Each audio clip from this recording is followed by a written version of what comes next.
농어촌 지역을 중심으로 승용차를 이용해 불법 콜택시 영업을 한 일당이 무더기로 적발됐습니다.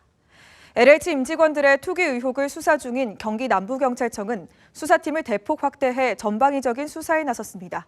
한 주간 경기도에서 일어난 사건 사고, 박희분 기자가 정리했습니다.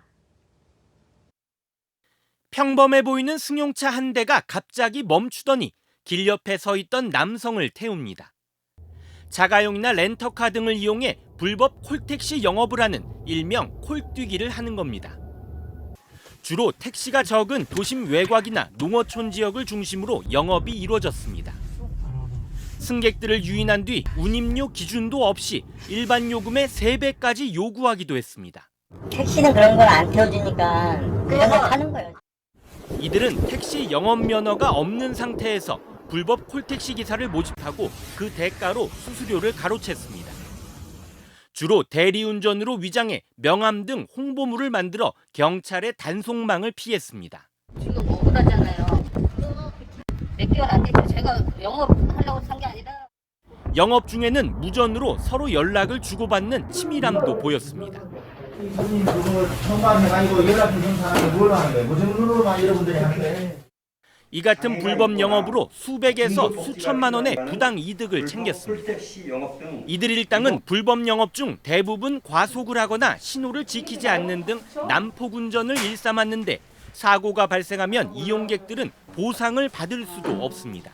불법 콜뛰기는 합법적으로 운행하는 택시 업계에 큰 피해를 주는 불공정 행위이며 난폭 운전은 물론 사고 발생 시 무보험으로 인해 보장이 안 되는 등 도민의 안전을 위협하는 행위로.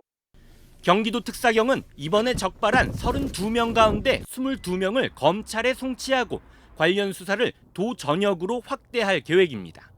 지난 22일에는 용인시 처인구에 있는 철물점에서 불이 나 3시간 만에 꺼졌습니다.